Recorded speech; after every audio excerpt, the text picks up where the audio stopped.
tenemos una plática muy interesante con esta joven psicóloga que está apostando por una salud social muy interesante para nuestra comunidad y que lo necesita. Esta plática está llena de muchas cosas interesantes.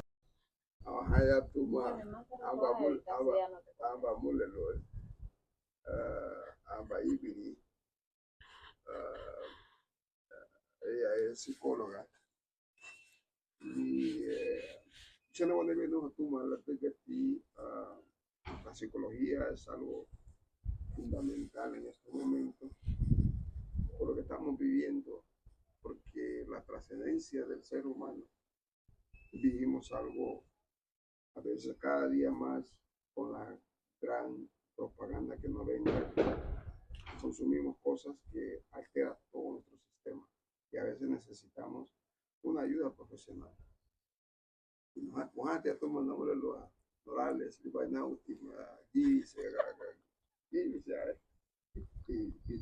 Pachan man ahora leo puxando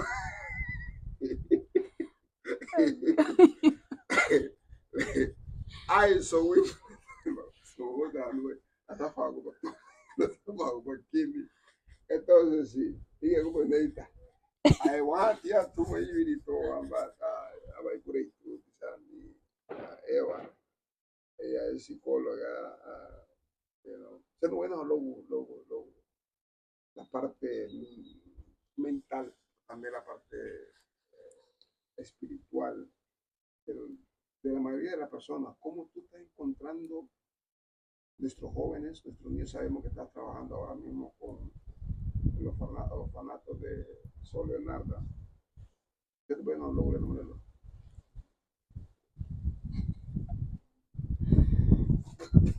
Bueno, el trabajo dentro del orfanato, que ahora pertenece a lo que es la Comunión H, una organización que es asociada también con miembros o hijos de la comunidad, es una organización con como prácticamente propietarios del país de Francia. Y pues consta ahora de lo que es un comedor infantil, el cual se basa en que los niños de bajos recursos económicos o niños que quizás tengan un problema de aprendizaje, lectoescritura o problemas psicológicos, el cual ellos se atienden, llegan al orfanato y pues se le brinda lo que es una pequeña atención. Hay un espacio lúdico. ¿Cuál es el espacio lúdico? El espacio lúdico es prácticamente todo lo que requiere el aprendizaje escolar. Aprendizaje académico y todo lo relacionado, ¿verdad? Pues mi parte como psicóloga, como profesional de la salud mental, es acercarme a los niños, a los padres más que todo, porque son menores de edad, hablar con ellos en qué radica, en qué radica la problemática de sus hijos o qué situaciones están enfrentando dentro del rubro académico, ¿verdad? Y también con los docentes de los centros educativos. Y pues los niños llegan dentro de lo que es el orfanato. Hacemos varios tipos de actividades, más que todo llegan a lo que al orfanato se les brinda, valga la redundancia de la palabra, ¿verdad? Llegan, se les brinda una pequeña merienda, pero antes de la merienda, pues yo trato de integrarme a ellos, de hacer lo que es técnicamente paciente terapeuta, es rapport, como nosotros lo llamamos, para ver qué los niños me pueden comentar acerca de su vida diaria, relación con papá, con hermanos, con otros tipos de familiares, y cómo es su centro ciclo familiar, ¿verdad? Más que todo, pues trato de adentrarme a ellos para que ellos puedan tener una tranquilidad, tengan el espacio en el que ellos puedan comunicarse, hablar y dialogar más que todo, ¿verdad? Pues ellos llegan, se les brinda una pequeña merienda, hacemos actividades más que todo. Más que todo se radica dentro de la comunidad lo que es la problemática en lo académico. Estamos hablando de lo académico, no en lo psicológico, ¿verdad? Tienen más que todo problemas de lectoescritura. ¿Qué es problema de lectoescritura? Perdón, aprendizaje, ¿verdad? Aprendizaje de niños que están en tercer, cuarto, quinto, sexto grado, que no saben leer, no saben escribir. y por qué se establece tanto esta problemática dentro de la comunidad o a nivel mundial, ¿verdad? A veces tal vez el problema viene de dentro del hogar, porque todos decimos, como normalmente se usa, el aprendizaje viene desde casa, la escuela solo es una base para que los niños aprendan, ¿verdad? Para que se fortalezca ese desarrollo académico, ese aprendizaje se fortalezca. Porque si hablamos del neurodesarrollo de un niño, se basa en tantas conexiones en la memoria que una persona normal no cabería de entender, porque los docentes hacen su mayor esfuerzo con los niños para que puedan aprender, pero ¿por qué se radica ese problema? A veces dentro del en el proceso del embarazo de la madre consumen sustancias tóxicas, alcohol, o tal vez hay problemas hereditarios dentro de la familia que quizás no se han dado cuenta, niños que tengan, familias que tengan autismo, esquizofrenia, cualquier tipo de problemática que se trate de lo que es de lo mental, ¿verdad? Entonces los niños vienen a repercutir estas situaciones y por eso es que se da tanto lo que es el problema de que no saben leer, no saben escribir, a veces ni su nombre saben decir, ni saben en qué día, en qué fecha, qué mes estamos y todo eso, ¿verdad? Entonces, ¿qué hago yo como la salud, como el profesional de la salud mental? A fortalecer eso, ayudarles a los docentes a fortalecer su aprendizaje, a que puedan a desarrollar más su escritura y la verdad que hasta ahora tengo 3 meses de estar trabajando y la verdad que se ha visto bastante el avance, he ayudado bastante niños, hasta los padres me han agradecido, hasta los padres me han agradecido por el avance que sus hijos han tenido y la verdad que es algo, la verdad que es, perdón, la verdad que es algo eminente, ¿verdad? Es algo bonito que te feliciten por ayudar a esos niños, porque es triste ver cómo los niños pierden esa parte importante de la vida, la verdad.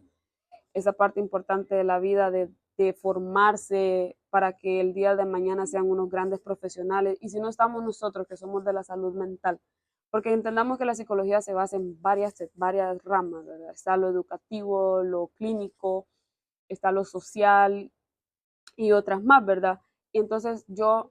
¿Cuál es el mayor problema que hay ahorita mismo por la parte psicológica?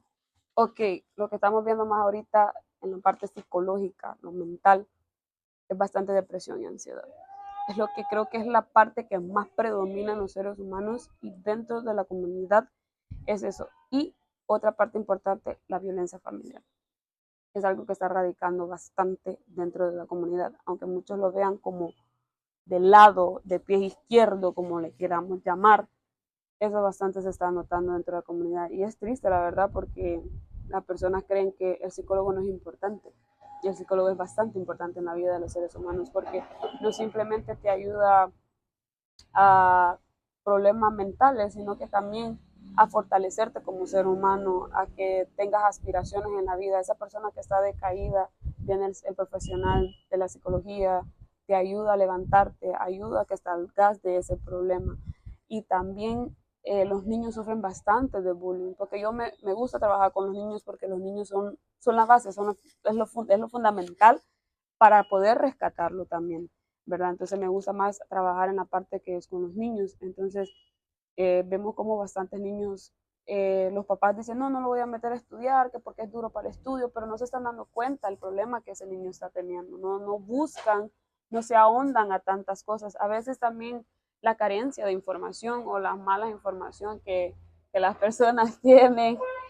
Adiós. Ahí están de la abuela. Ok. Entonces, sí, ¿verdad? Eso, bastante lo que es la depresión, ansiedad. A veces, bueno, voy a tocar una parte que si quizás se sale un poco del contexto, pero va dentro de la mano de ello. Los papás creen que los niños no sufren de depresión infantil. Y los niños sufren de depresión infantil. ¿Qué es una depresión infantil? Los niños son berrinchudos, los niños atacan, pero no quieren atacar al mismo tiempo. Entonces, como que está eso dentro de ellos. Como si me porto bien o me porto mal, si hago esto, no hago esto, estoy triste, bajo el rendimiento académico, mi mamá me pega, mi mamá me regaña. ¿Entiendes? A veces los niños los miramos como que tristes, no quieren hacer nada, pero los papás piensan que quizás es una maña de los niños, pero no, en realidad no es una maña de los niños. Los niños pueden estar radicando un problema, ¿verdad? No voy a entrar tanto en lo que es lo teórico en sí, pero me baso más que todo en lo práctico, ¿va? Para que uno pueda entenderlo un poquito más, porque si me pongo yo a explicar qué es la depresión infantil, muchas personas quizás no me vayan a comprender qué es, ¿verdad? Hablemos un poco del autismo. ¿Ha aumentado el autismo dentro de la comunidad? No, la verdad que dentro de la comunidad yo no he visto tanto lo que es el autismo. Y ahí el detalle. Hay padres o hay personas o hay seres humanos que creen que el autismo es que un niño no pueda leer. No, eso, o sea, A, yo pienso que a veces los autistas son más inteligentes que una persona normal. a veces creen que solo Tienen porque, mayor toque los sí, autistas que las personas que las normales. personas normales, porque a veces creen que solo porque un niño te jala de la mano a que quiere algo es porque tiene autismo. O que un niño no te lea a la edad de 3 4 años tiene autismo. Y no es así. Yo he tenido casos, yo tuve un caso, bueno, varios casos, que la mamá viene donde mí y me dice, que mi niño no puede hacer esto, tiene edad, tanta edad y no lo puede hacer todavía como otro niño. ¿Será que tiene autismo? Yo evalúo al niño, lo evalúo y al final no es autismo. No podemos decir que un niño tiene autismo simplemente porque no pueda distinguir ciertas cosas o simplemente no pueda desarrollar lo que es el lenguaje. ¿Me entiendes? Entonces, ¿qué es lo que pasa? A veces simplemente solo es un problema del lenguaje.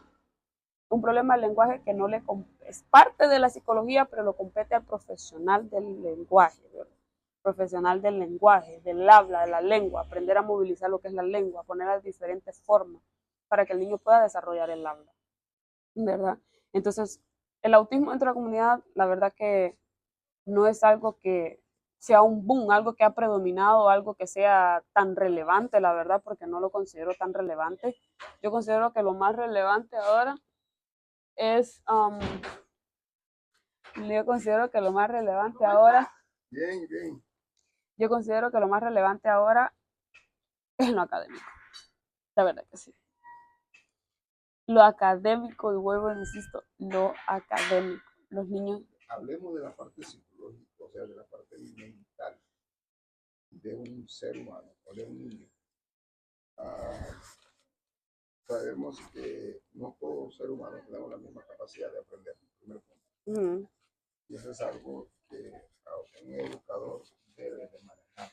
No todos estamos hechos de la misma manera. sí, Pero traemos talento, traemos destreza, traemos infinidad de cosas que se debe buscar en ese ser humano. Porque uh, no vayamos tan lejos, un futbolista bien popular, Messi, bueno, que tenía sus deficiencias, pero su talento era el fútbol. uh-huh, Entonces, la abuela, la abuela que lo apoyó incondicionalmente a ser lo que es hoy en día, y todo el mundo lo ama. Entonces, la gente a veces quiere que todos estemos en el mismo saco, y no todos tenemos que estar en el mismo saco. Quiero que no hable de esa parte, porque a veces queremos que todos estemos en el mismo nivel y no podemos estar en el mismo nivel. porque a veces las personas actúan de esa manera, en mi criterio personal, profesional. A veces las personas creen que yo tengo que estar arriba más que el otro, y no es así, porque todos tienen una etapa. No todos podemos ir al mismo nivel que otros y a dar el mismo paso que otros, porque a veces a mí me cuesta más, pero a él le facilita más, así como usted lo había dicho, lo acaba de decir. No todos aprendemos de la misma manera y no todos podemos ir a la misma sintonía que otros. Buenas tardes. Tenemos que darnos, vamos escalando cada cosa, porque hay cosas que yo sé que usted no sabe. Hay cosas que quizás usted sabe, pero yo no lo sé, y viceversa, ¿verdad? Entonces, considero de que más que todo las personas se basan a eso, a que quieren llevarse la vida entre otras personas como una competencia, a que yo tengo que estar más arriba porque vos estás ahí. Pero ¿qué es lo que pasa? Cuando tratamos de escalar ese escalón y llegar a la cima, hay algo que hay una barrera que nos detiene y que no podemos continuar. ¿Por qué? Porque quizás existen obstáculos, hay problemas y uno se encierra en que no puedo, no puedo, no puedo, y mientras que el otro no. El otro tiene una perspectiva mejor que uno mismo. Entonces él trata de avanzar, pero ¿qué? Va a su tiempo, va cometiendo errores, pero va subiendo, va subiendo. Y las personas quieren escalar de un solo y no se puede. Uno tiene que llevar la base de su fundamento, ir poco a poco, porque si venimos como vivir la vida, pongámoslo así, que estoy en una rama de profesionalismo más alto que otra persona y viene esa otra persona y me mira que yo estoy bien. Entonces esa persona quiere ir al mismo nivel que yo y no se puede porque él no sabe qué tanto me costó para llegar ahí y él quiere irse de un solo y ahí es donde el ser humano fracasa. Existe ahí es donde sucede, perdón, lo que es el fracaso. El ser humano fracasa. ¿Por qué? Porque no está llevando las cosas de acorde a su persona, sino que está imitando a otra persona. Y no hay nada mejor que lo personal de uno mismo, que uno sea uno mismo, ¿verdad? Valga la redundancia de la palabra, ¿me entiende? Entonces, eso es lo que pasa. A veces las personas creen ponerse al mismo nivel que otros y no es así. La vida no se trata de eso y considero yo que y más que todo, ese es una parte o un problema mental o problema psicológico, no mental, psicológico que puede tener una persona, sino que también esa persona se basa que yo tengo que ir más rápido, porque yo quiero esto, yo quiero esto, yo quiero esto, yo quiero esto, pero cabe recalcar que no sabemos qué ha pasado en la vida de esa persona que quiere subir de un solo. Entonces las personas se comportan de esa manera, porque hay que ver todo lo antepasado de esa persona, porque no es normal que una persona quiera subir de un solo como esa persona lo hizo. Vuelvo y lo repito, él no sabe, esa otra persona no sabe qué tanto le costó a él llegar donde está, qué tanto sacrificio pudo hacer en la vida o qué tanto sufrió. Y vienen otras personas que imitan a otros que quieren hacerlo de un solo, y no es así, ¿verdad? Yeah, vuelvo y digo que cada ser humano tiene su destreza, tiene su capacidad, pero hay algo común entre nosotros, porque dentro de la psicología va de la mano la parte parapsicología, psicología y la parte espiritual, ¿cierto? Sí, Hay personas que tienen una espiritualidad más profunda que otros, otros que son más vagas, otros que ni siquiera entienden su espiritualidad. Y una persona que a veces no entiende su psicología ni su espiritualidad, muchas veces uh, se, se frustra, porque muchas veces por más que luchas por hacer algo, no llegas a alcanzar tus metas, porque no está sincronizado. Estaba leyendo un libro de Jacobo Greenberg, un psicólogo de alto nivel, que él tuvo una visita con una chamana que se llamaba Lolita, una chamana mexicana, donde esa chamana hacía operaciones con cuchillo, pero lo hacía a través de un trance. Y ese hombre, para él, eso era inaudito. Porque dentro de la psicología, el chamanismo es algo que no tiene nada que ver. Entonces, Jacob Greenberg empezó a estudiar la psicología que es más allá del ser humano. Por ejemplo, muchas veces la gente ganadora o la gente emprendedora visualizan las cosas y ejecutan las cosas. Decía Luquito que hay una canción de él que si tú anhelas algo y lo llamas, en el momento en que tú lo llamas, camina hacia él, igualmente ese anhelo camina hacia él. Eso significa la atracción y también como uno había dicho, cómo uno puede ir atrayendo las cosas que necesita. Porque todos tenemos la misma capacidad, pero otros son más listos, otros son más lentos y otros tienen una forma de poder llegar a una afinidad psicológicamente. Entonces, quiero que me explique esa parte entre la parte psicológica, la parapsicología y la parte espiritual. bueno, no es que no tengo tanto conocimiento acerca de lo que es la parapsicología, la verdad, porque se va de los términos que uno hace, ¿verdad? O uno le enseña, la verdad. Se va de mis manos, la verdad no tengo tanto conocimiento acerca de ello y no quisiera como dar una información vaga, por decirlo así, dar una información que no sea correcta acerca de eso, porque quizás hay profesionales de la parapsicología, por decirlo así, o no sé si existe, bueno, creo que sí existe, la verdad, porque ya lo mencionó, pero hay personas que se adentran más a eso y eso no es mi rama, la verdad, no es mi rama. Lo espiritual, si hablamos de la espiritualidad, con lo que va de la rama de la psicología, ya te va, es algo bastante profundo, la verdad, y no quisiera como que tanto tocar ese tema porque sé que hay muchas personas que lo pueden tomar como una controversia, ¿verdad? Y más que todo, la verdad, no desconozco, la verdad, para ser sincera. Para no hablar mucho, desconozco de tanta información de eso. Y has trabajado con las personas adultas, padre familia, porque habías dicho el mayor problema que sucede en nuestras comunidades Buenas tardes. es a veces habemos padres que sufrimos de alcoholismo, de drogadicción, de estrés, de infinidad de enfermedades comerciales hoy. Yo le digo comerciales porque a veces y lo llevamos a la casa. Y a veces, pues siempre, una vez hablaba con profesor que decía de que se necesitaba un psicólogo en la escuela, en el colegio, porque muchos de esos muchachos, yo hablaba con el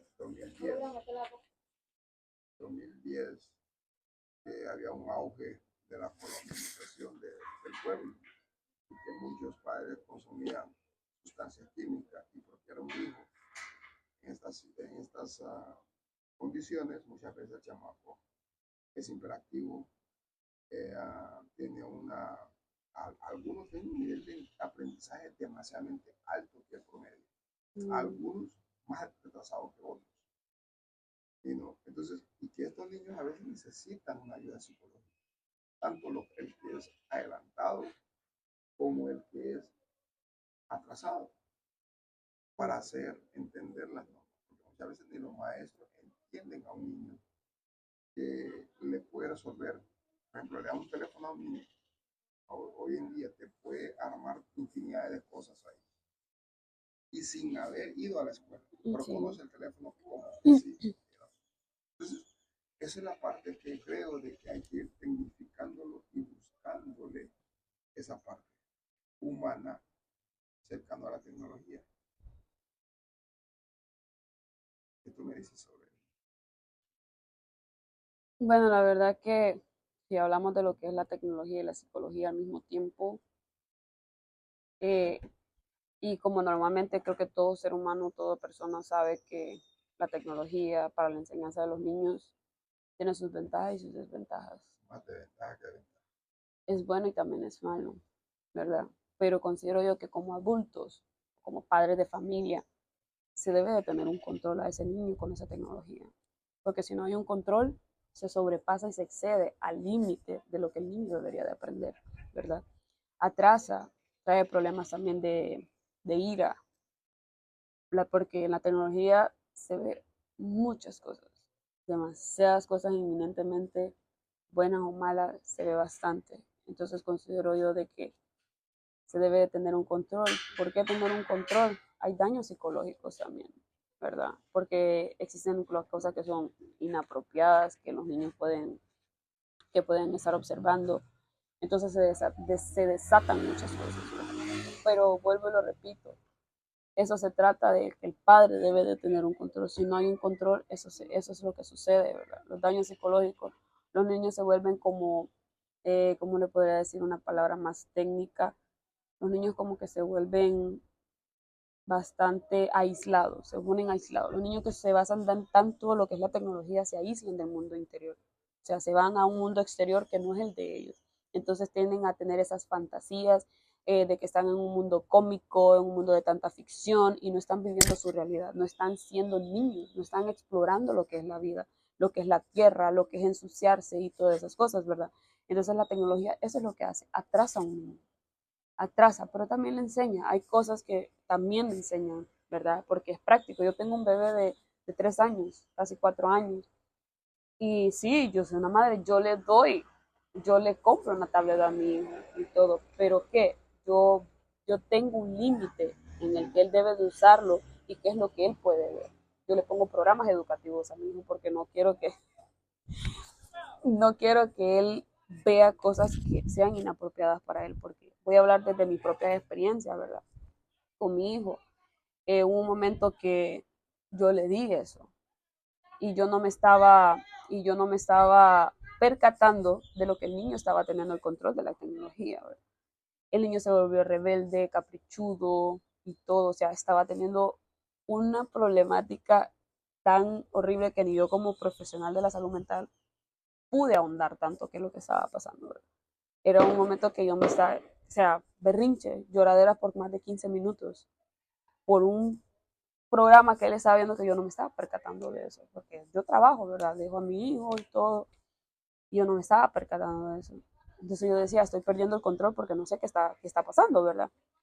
Entonces yo dije, yo tengo que visualizar desde mi lado profesional de la salud mental qué es lo que está pasando, tengo que observar detenidamente qué es lo que mira, qué es lo que lo hace poner así y cuánto tiempo dura ese berrinche, porque así trabajamos los de la salud mental, cuánto tiempo, vamos con límite, no vamos de un solo a decir, no, se lo voy a quitar y ya no va a haber nada, no, porque uno tiene que ver, uno con la tecnología, uno tiene que ver muchas cosas como cuáles son esos daños que se repercuten en los niños.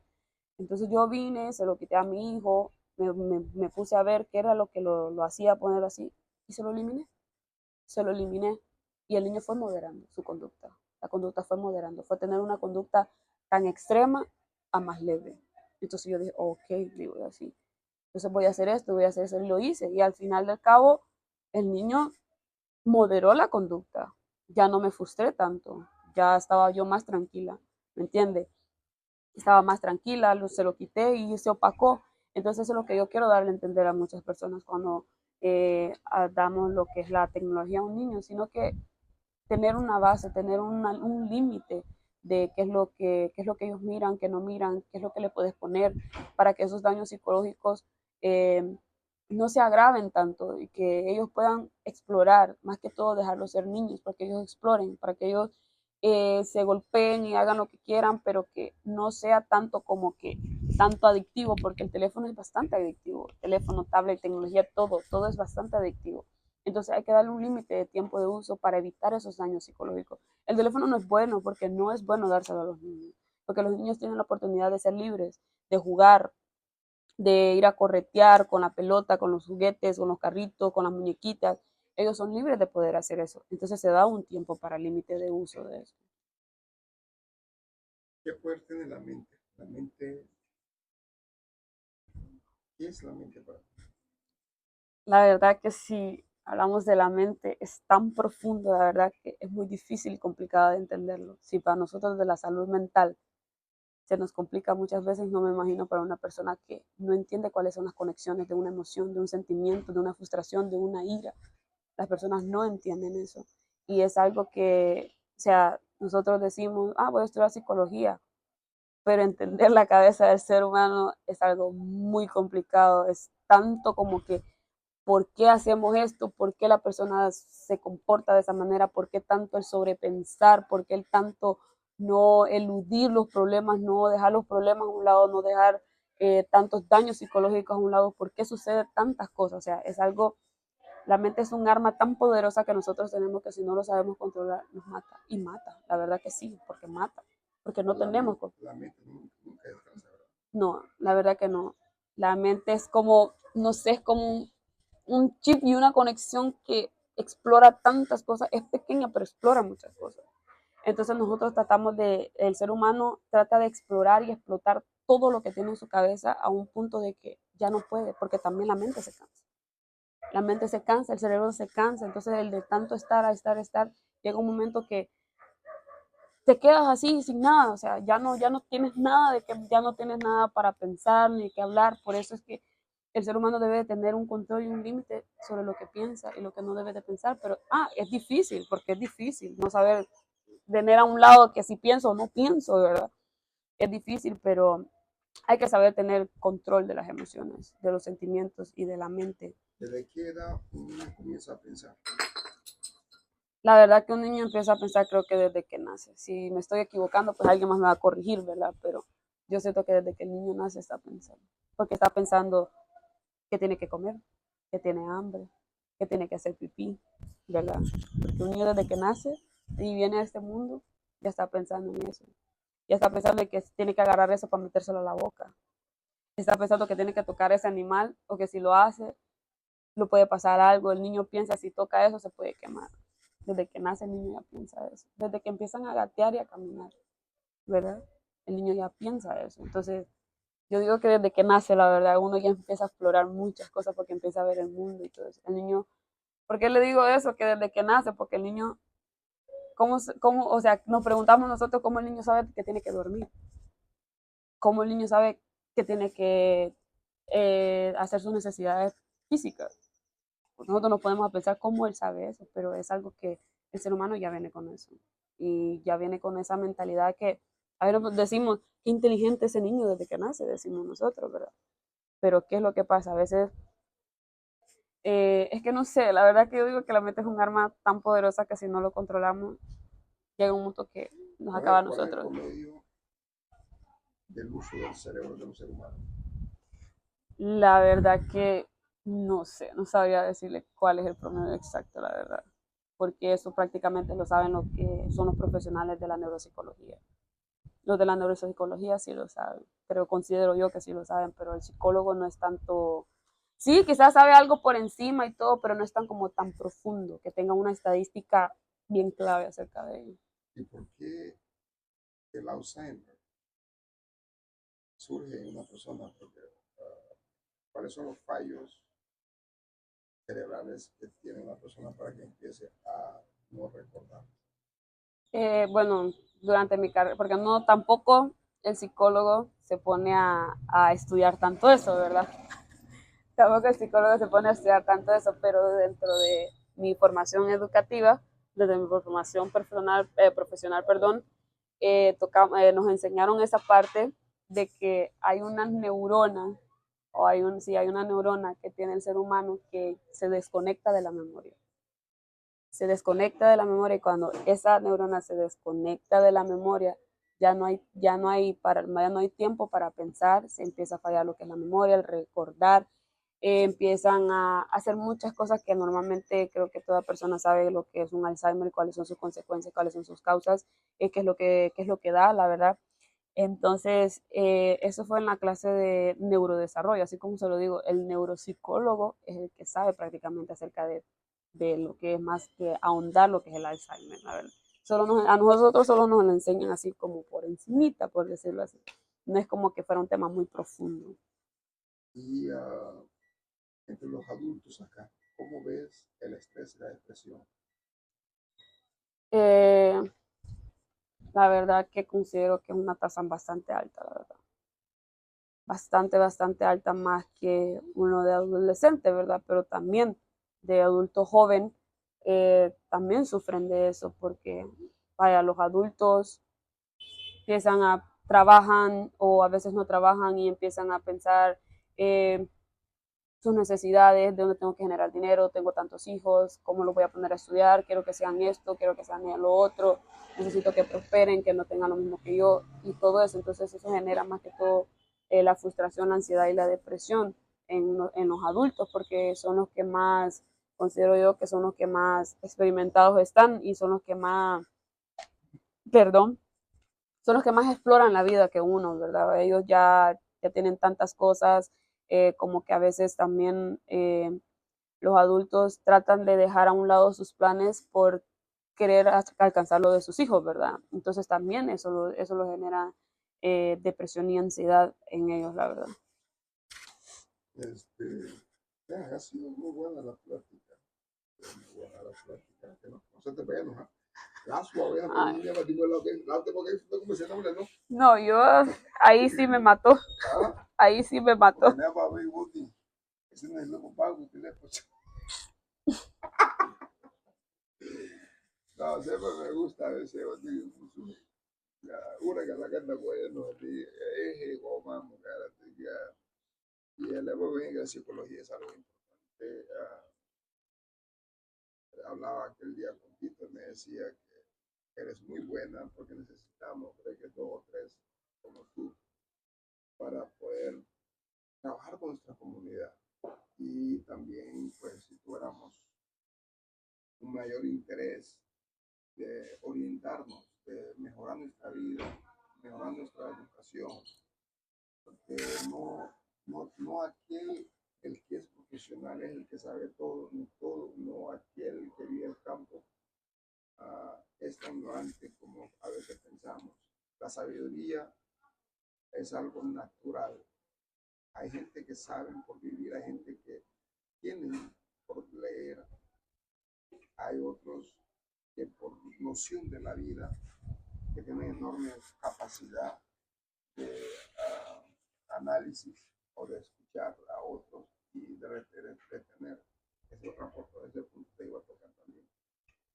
Hay jóvenes, hay personas que de niños eran tan tercos en la escuela o en la vida, son tan aplicados, son tan inteligentes y son tan bien, porque muchas veces la sociedad misma o los familiares o el sistema educativo dicen, no, esto no sirve. Pero muchas veces aquel que no terminó la escuela tiene mayor desempeño en un mundo capitalista que aquel que llegó a alcanzar un nivel profesional. ¿A qué se basa eso? La verdad que yo creo que más que todo se basa en la educación desde casa.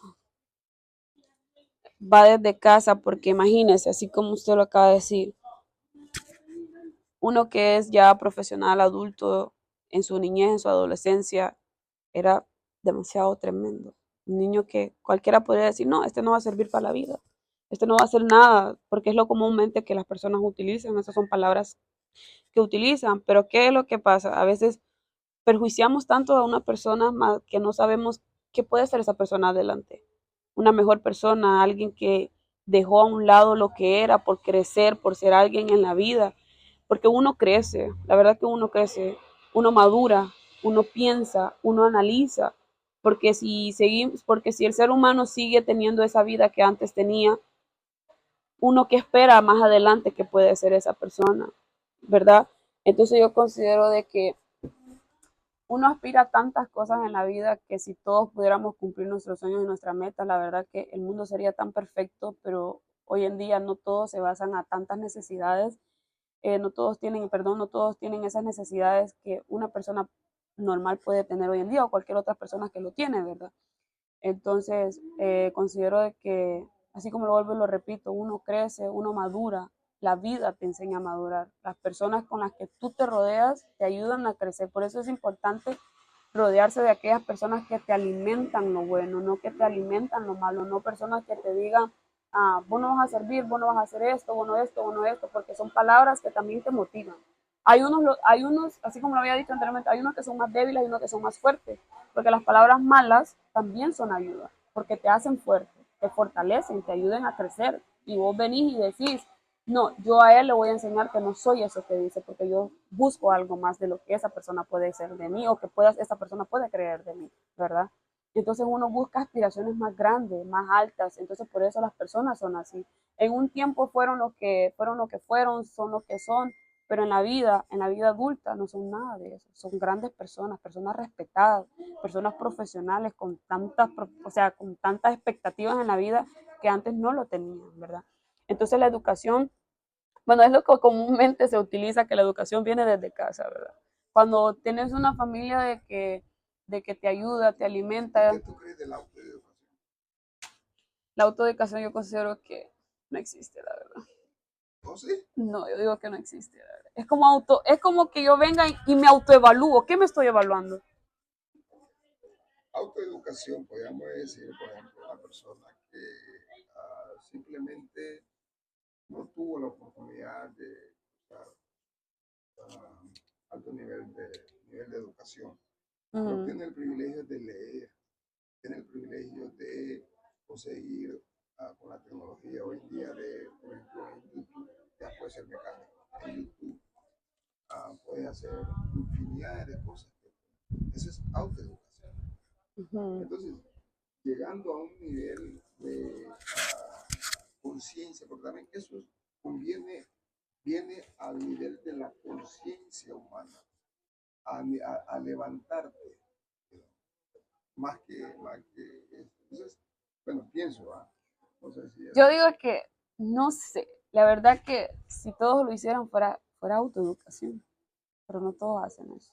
No todos tienen la batuta de decir, me voy a autoeducar a mí mismo. Voy a venir, voy a coger, se cayó el pisto que dejó aquel. Porque no todos van a venir a decir, voy a coger mi teléfono, voy a buscar páginas que me alimenten productividad educativa a mi vida. No todos hacen eso. sí. No, no todos hacen eso, ¿verdad? Son pocas las personas que llegan hasta ese límite.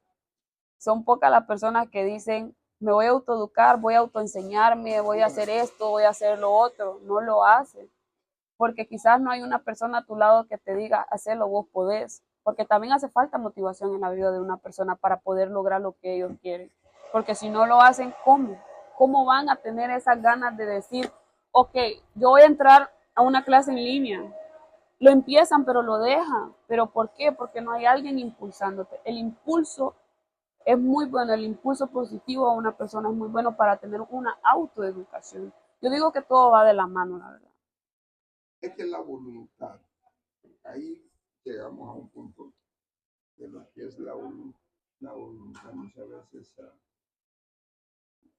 Creo que es uno de los grandes problemas que tenemos hoy en día, que son pocas personas que tienen una voluntad genuina, plena, de poder luchar por lo que quieren. Muchos con la primera tormenta, la primera brisa del mar, ya tiran la toalla, porque no aguantan nomás una brisita. Imagínate una tormenta.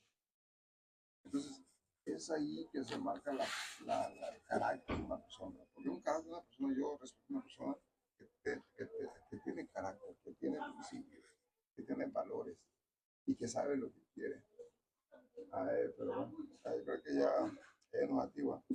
Vamos a tomar tipo de algo